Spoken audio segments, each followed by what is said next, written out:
ثم نفخ فيه أخرى فإذا هم قيام ينظرون صدق الله العظيم وصدق رسوله النبي الكريم نحن على ذلك من الشاهدين وشاكرين والحمد لله رب العالمين اما بعد اللہ تبارک و تعالیٰ کی حمد و ثنا کے بعد آقا نامدار فخر الموجودات سید الکونین سید الثقلین ولی بطحہ امام الانبیاء سید المرسلین و خاتم النبیین حضرت محمد مصطفیٰ احمد مجتبیٰ صلی اللہ علیہ وآلہ وسلم کی ذات اقدس پر کروڑوں درود و سلام۔ حاضرین و سامعین، بزرگواران و برادران اور انتہائی قابل احترام اور بہنوں، خطبات کا سلسلہ جاری تھا۔ علامات قیامت، لیکن ناسازی طبیعت کی وجہ سے حاضر نہ ہو پایا۔ بات چل رہی تھی عیسیٰ علیہ السلام کے نزول کی کہ اللہ تبارک و تعالیٰ نے عیسیٰ علیہ السلام کو زندہ آسمان پہ اٹھایا اور فرما دیا وَمَا صَلَبُوهُ مَا قَتَلُوهُ، نہ تو انہوں نے قتل کیا ہے نہ صلیب چڑھایا ہے، وَلَكِنْ شُبِّهَ لَهُمْ، لیکن ان پہ یہ شبہ ہی ڈال دیا گیا، وہ آج تک شبہات کا شکار نہیں، یعنی کہ نہ تو قتل کیا مَا قَتَلُوهُ مَا صَلَبُوهُ وَلَكِنْ شُبِّهَ لَهُمْ۔ کوئی بھی مذہب، کوئی بھی اسکالر زمین پر ان کی موت کی تصدیق نہیں کر سکتا کہ انہیں موت آئی ہو۔ تو نبی اقدس صلی اللہ علیہ وسلم کا فرمان ہے کہ عیسیٰ علیہ السلام کو زمین پر دوبارہ بھیجا جائے گا۔ ان کے زمین پر آنے کے بارے میں مختلف مسالک میں مختلف اسکالرز تھوڑے سے ٹریک سے رہے۔ ہمارے مسلک میں لوگ بھی کوئی ایسے ہیں جو عیسیٰ علیہ السلام کے نزول کو تسلیم نہیں کرتے، اور تمام مسالک میں ایسے لوگ موجود ہیں جو کہتے ہیں کہ عیسیٰ علیہ السلام نے آنا نہیں۔ اللہ معاف فرمائے، ایک بزرگ کی زبان سے میں نے سنا،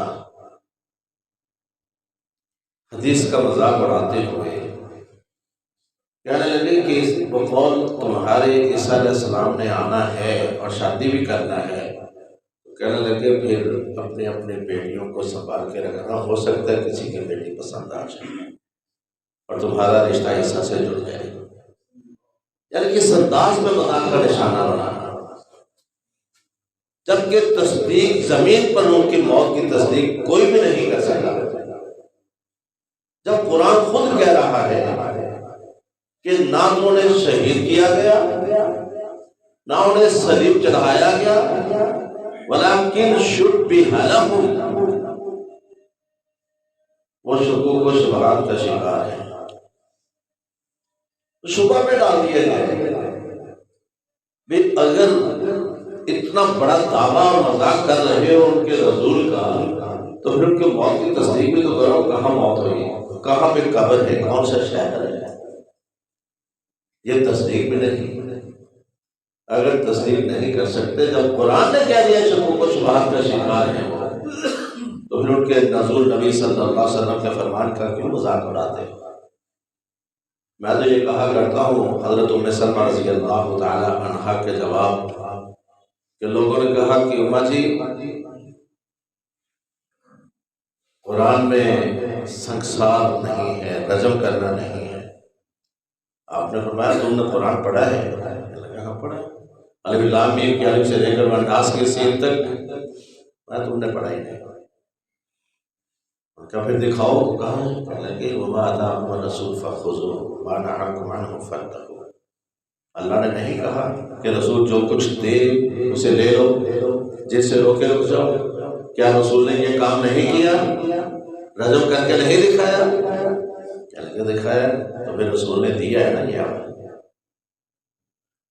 جب قرآن یہ کہہ رہا ہے کل نفس ذائقۃ الموت، حتیٰ کہ موت کو بھی موت نے آنا ہے، موت کو بھی موت آئے گی، یہ نبی صلی اللہ علیہ وسلم کا فرمان ہے کہ موت نے بھی مرنا ہے، کیونکہ اللہ کی تخلیق ہے۔ اللہ اس کو جو بھی شکل بنا دے، بچڑے کی شکل، غالباً ایک تنبے کی شکل کا لفظ ہے، وہ بنا کر اللہ اس کو ذبح کرے گا۔ کائنات میں جو بھی اس کی تخلیق ہے اسے موت نے آنا ہے، تو عیسیٰ علیہ السلام کو زمین پر لایا جانا ہے اس لیے کہ وہ موت کا ذائقہ چکھے، یعنی کہ کل نفس ذائقۃ الموت کے تحت اس پروسیس سے انہیں گزارنا ہے، کیونکہ اگر موت انہیں نہ دی گئی تو یوقع وجہ ربک ذو الجلال والاکرام، باقی تو صرف ذو الجلال والاکرام کی ذات نے رہنا ہے، اس کی تخلیق تو ساری موت کے پروسیس سے گزرے گی۔ عیسیٰ علیہ السلام کے آنے پر نبی اقدس صلی اللہ علیہ وسلم کا فرمان ہے انہوں نے کچھ کام کرنے ہیں، روایت میں کہ 40 سال کا عرصہ رہیں گے۔ ایک تو دجال کو قتل کرنا ہے، صلیب کا خاتمہ یعنی کہ عیسائیت کا مکمل طور پہ خاتمہ، کوئی عیسائی یہودی نہیں رہے گا، اسلام پھیل جائے گا،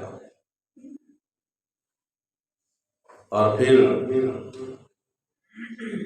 یجوج و ماجوج اس دور میں ظاہر ہوگا۔ نبی صلی اللہ علیہ وسلم کے فرمودات کے مطابق وہ قوم چیونٹیوں کی طرح پیدا ہوگی، اتنی زیادہ تعداد میں، اربوں کی تعداد، اور ہر چیز کھا جائے گی، حلال و حرام کوئی تمیز نہیں ہوگی اس وقت، چھوٹے قد ہوں گے، دھلتے ہوئے جسم فرما رہے، موٹے موٹے گال، سرخی مائی اور چھوٹے بھینے ناک، یہ نبی صلی اللہ علیہ وسلم کا خود نشانیاں بتائی گئی۔ اے مومنو، اے طیبہ والو، تم ان سے تنگ آ جاؤ گے، پھر عیسیٰ علیہ السلام کے پاس جاؤ گے، کیا عیسیٰ اللہ سے دعا کیجیے ہماری جان ان سے چھوٹ جائے، اور وہ کسی چیز کو بھی نہیں چھوڑے گی۔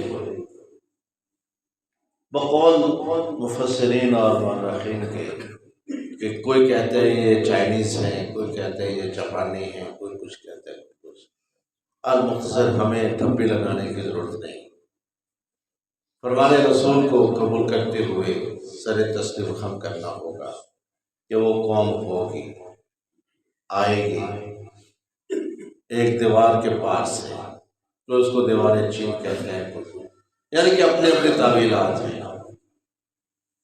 جب وہ قوم آئی امت تنگ ہوگی اس سے، ان کی حرکتوں سے شر اور فساد پھیلائیں گے، پھر عیسیٰ علیہ السلام کے پاس لوگ جائیں گے، کیسے جان چھڑائیے، پھر وہ اللہ سے دعا کریں گے،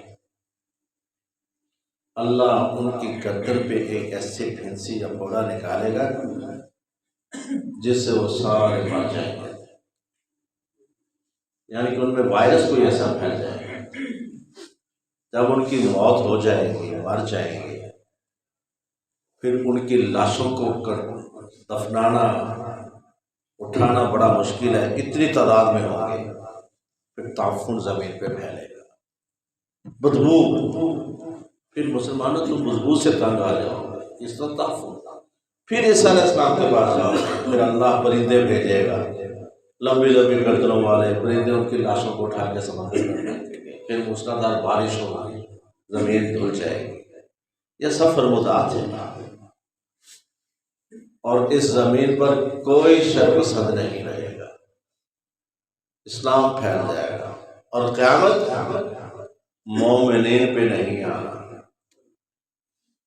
قیامت عذاب ہے، لیکن یہ عذاب مومنین پہ نہیں آتا، عذاب آئے گی شر پسندوں پہ، قیامت آئے گی شر پسندوں پر، مشرکین پر جو ظلم و زیادتی کرتے ہیں ان پر۔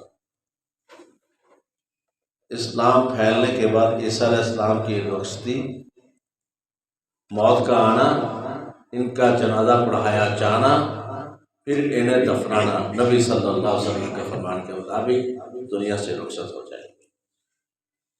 ان کی رخصتی کے بعد پھر زمین پر اسی طرح شرک بھی پھیلے گا، پھر منافقین، نفاق بھی ہوگا، یعنی کہ سبھی اسی انداز میں چلیں گے، مومنین بھی ہوں گے۔ اور یہاں پہ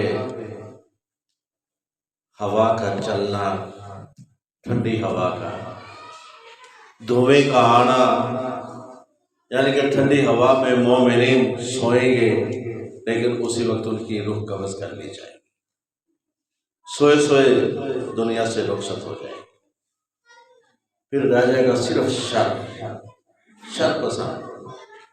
پھر اللہ تبارک و تعالی نفخ فی الصور، سور پھونکا جائے گا، پھر ہر چیز فنا ہوگی۔ نبی صلی اللہ علیہ وسلم نے اس کا نقشہ یوں کھینچا کہ جو کچھ کوئی کر رہا ہوگا وہیں کہ وہیں اس کے ہاتھ سے چھوٹ جائے، لقمہ ڈالنے والا لقمہ نگل نہیں سکے گا، حلق میں ڈال نہیں سکے گا، کہ قیامت آ جائے گی، سور پھونکا جائے گا، اور یہ اتنی خوفناک آواز کہ کلیجے پھٹ جائیں گے۔ کبھی جنگی جہاز قریب سے گزرے نا، اچانک ہماری حالت کیا ہوتی ہے،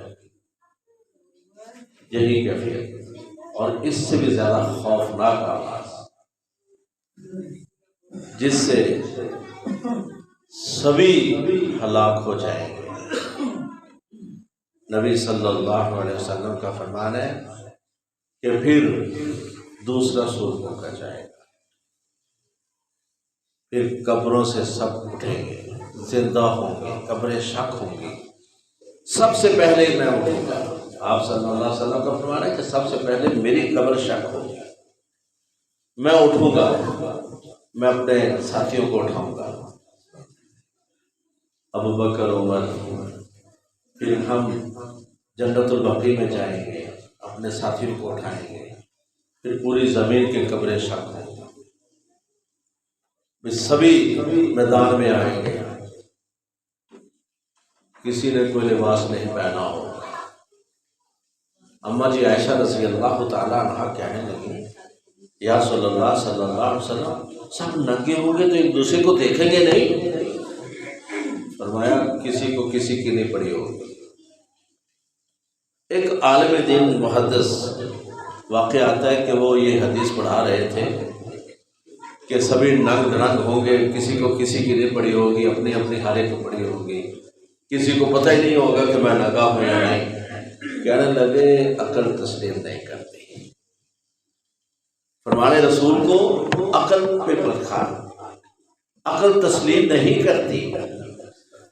اسی وقت پڑھاتے پڑھاتے انہیں سخت گرمی محسوس ہوئی، اپنے شاگردوں سے کہنے لگے کہ میں ذرا غسل کرتا ہوں، نہانے کے لیے غسل خانے میں گئے، کپڑے اتارے، نہانا شروع کر دیا، ابھی پورے نہائے نہیں تھے، زلزلہ آ گیا، زلزلے کا جھٹکا لگا، مولانا ننگ ترنگے مسجد کے صحن میں تھے، چھلانگ ماری، جلدی سے چیختے ہوئے نکلے مسجد کے صحن میں، شاگردوں نے جلدی سے کپڑا دیا، لپیٹا، تو فوراً کہنے لگے، بچوں مجھے اس حدیث کا سمجھ لگ گئی، اس حدیث کی سمجھ آ گئی ہے۔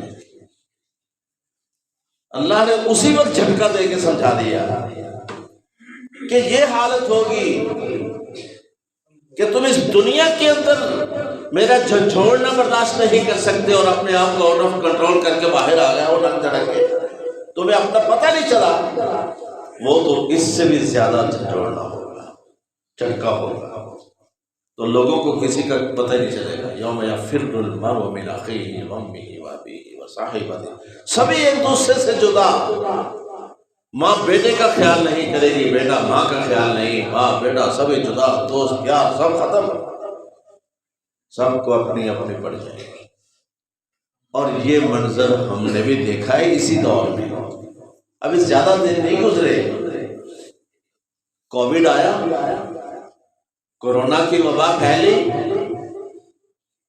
گھر کے افراد میں ابا نے چھینک ماری، ابا کمرے میں بند ہو جاؤ، کرنٹائن ہوا یا نہ ہوا، اور ابا کو باہر نکلنے کی بھی اجازت نہیں ہے۔ کیا مجال کہ ابا کا دل سرکتا ہو، کرتا ہو کہ میں اپنے بچے کو سینے کے ساتھ لگاؤں، لیکن پیار ختم، صرف کورونا کی معمولی وبا نے محبتیں ختم کر دی۔ وہ سینے کے ساتھ کسی کو لگا نہیں سکتا، وہ کسی سے پیار نہیں کر سکتا، یہ معمولی وبا تھی دنیا کی۔ اللہ تو بتاتا ہے وَلَنُذِيقَنَّهُم مِّنَ الْعَذَابِ الْأَدْنَىٰ دُونَ الْعَذَابِ الْأَكْبَرِ لَعَلَّهُمْ يَرْجِعُونَ، یہ چھوٹے چھوٹے جھٹکے دے کر اللہ بڑے جھٹکے کی طرف توجہ دلاتا ہے کہ وہ بڑا جھٹکا کیا ہوگا جب کوئی کسی کا نہیں بنے گا اور کوئی کسی کے لیے آگے نہیں بڑھے گا، اور وہاں لا تزر وازرۃ وزر اخری، کوئی کسی کا بوجھ نہیں اٹھائے گا۔ یہاں تو ہے نا، بیٹا چوری کر لے تو باپ کو پکڑ کے لے جاتے ہیں، اور وہاں ایسا نہیں ہے، وہاں سبھی کو اپنے اپنے۔ اور پھر نبی صلی اللہ علیہ وسلم کا فرمان ہے کہ سب میدان حشر کی طرف، میدان حشر لگ جائے گا، اللہ نے زمین و آسمان کو لپیٹ دینا ہے، اور اللہ ہاتھوں پر پلٹ کے کہے گا این الملوک، این الملوک الارض، انا الملک، میں بادشاہ ہوں، زمین کے بادشاہ کہاں ہیں؟ سبھی کانپ رہے ہوں گے۔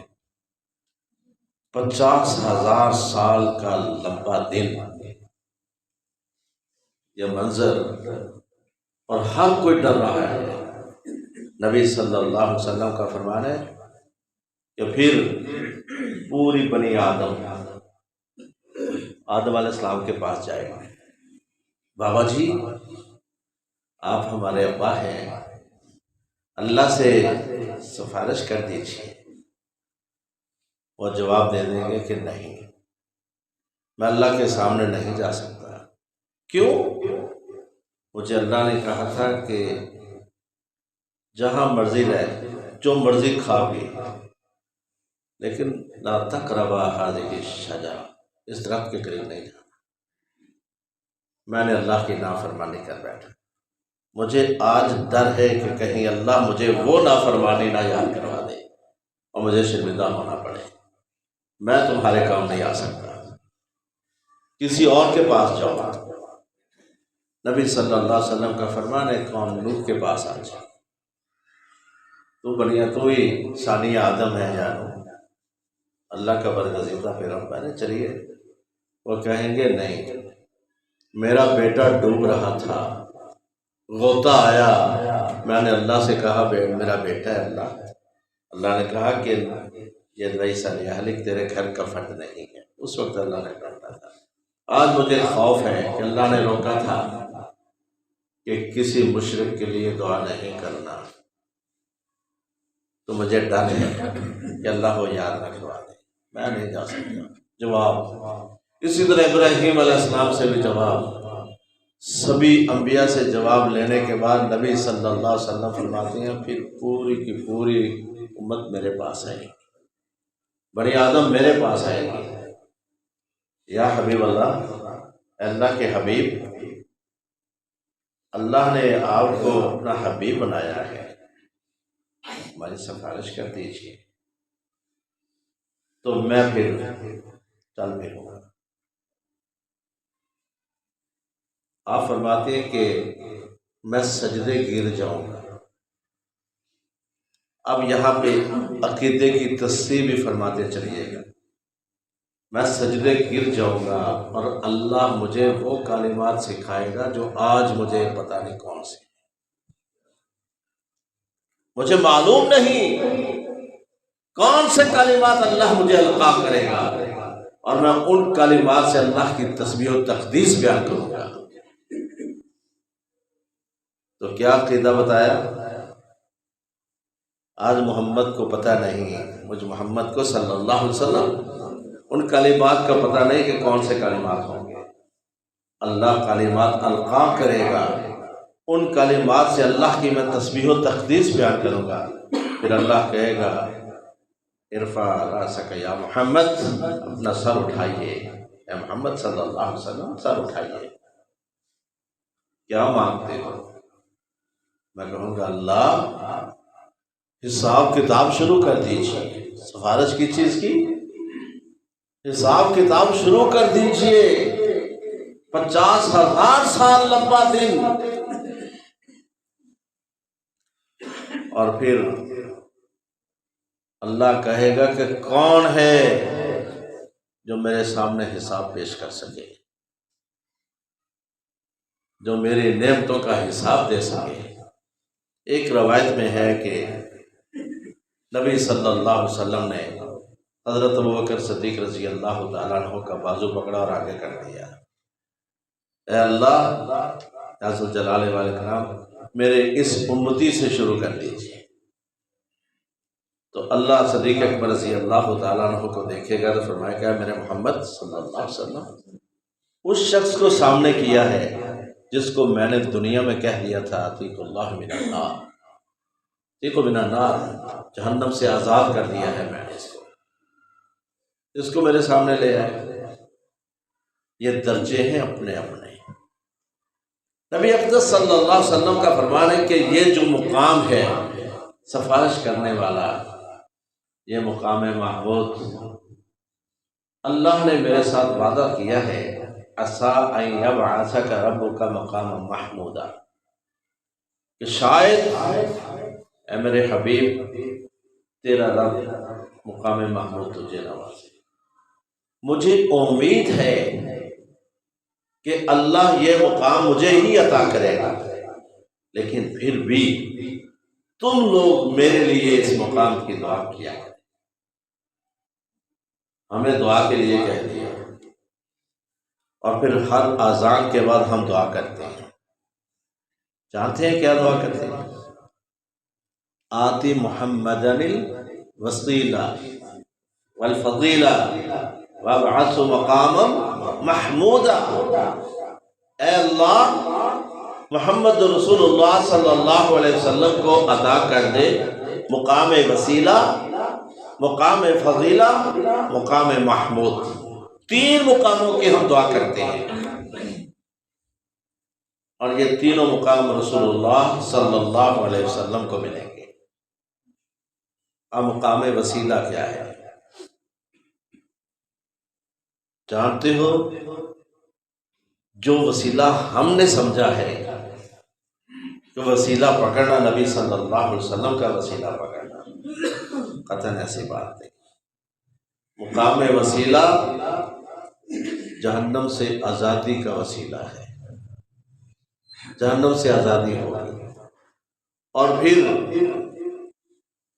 نبی صلی اللہ علیہ وسلم کا رتبہ اور مقام یہاں سے اندازہ لگا لیں کہ تمام امتوں 1,24,000 انبیاء کی امتوں سے ہٹ کر واحد امت محمدیہ ہے جس کو کھلی اجازت ہوگی جاؤ جہنم سے جس کو چاہتے ہو نکال لو۔ یار اس سے بڑھ کر اور کیا ہے؟ بشرطے کہ امتی ہو، بشرطے کہ امتی ہو. آپ صلی اللہ علیہ وسلم کا فرمان ہے کل امتی یدخلون الجنہ الا من ابا، میری ساری امت جنت میں داخل ہوگی سوائے اس شخص کے، اس امتی کے جس نے جنت میں جانے سے انکار کر دیا. صحابہ پوچھنے لگے یا رسول اللہ صلی اللہ علیہ وسلم قیل من ابا، ایسا بدبخت کون ہے جو جنت میں جانے سے انکار کر دے؟ آپ نے فرمایا من عصانی فقد ابا، جس نے میری نافرمانی کی اس نے انکار کر دیا، اس نے جنت میں جانے سے انکار کر دیا. اور بھائی اب ہم نے خود جائزہ لینا ہے کہ نبی اقدس صلی اللہ علیہ وسلم جو ما ینطق عن الہوی ان هو الا وحی یوحی، جو اپنی طرف سے کچھ نہیں فرماتے، اپنی طرف سے کچھ نہیں فرماتے، جو کچھ بھی فرماتے اللہ کا دیا ہوا، اللہ کی طرف سے ملتی ہوئی اجازت سے فرماتے. جب اتنا بڑا دعویٰ کر لیا کہ میری ساری امت جنت میں داخل ہوگی سوائے اس بدبخت کے جس نے انکار کر دیا، تو اس کا مطلب ہے کہ ہم اپنی زندگی میں کتنے فرمودات نبوی سے انکار کرتے ہیں، کتنے فرمودات ہیں جس سے ہم انکار کرتے ہیں. میرے خیال میں اگر جائزہ لیا جائے تو ہم 99% فیل ہو جائیں گے. 99%. آپ صلی اللہ علیہ وسلم نے آخری لمحات میں کچھ الفاظ فرمائے تھے اپنے زندگی کے آخری لمحات میں،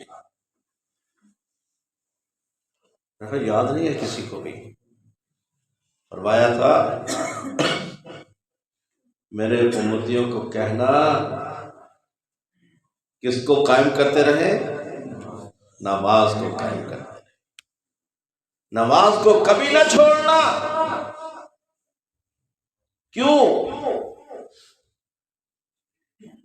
ایک صحابی کہنے لگا یا رسول اللہ صلی اللہ علیہ وسلم میری خواہش ہے کہ جس طرح دنیا میں ہم اکٹھے ہیں، ہم آپ کے ساتھ رہتے ہیں، جنت میں بھی آپ کے ساتھ ہوں. تو آپ نے فرمایا پھر میرا تعاون کر سجدوں سے. سجدوں سے تو سجدے نماز کے علاوہ تو ہے نہیں، یعنی کہ نمازیں پڑھ، نوافل پڑھ اور پھر تو میرے ساتھ رہے گا. تو ہم خواہش رکھتے ہیں ساتھ رہنے کی، لیکن عمل نہیں ہے. اللہ تبارک و تعالیٰ سے دعا ہے کہ اللہ ہمیں سچا اور سچا امتی بننے کی توفیق عطا فرمائے اور نبی صلی اللہ علیہ وسلم کا صحیح فرمانبردار امتی بننے کی توفیق عطا فرمائے. وآخر دعوانا الحمد للہ رب العالمین.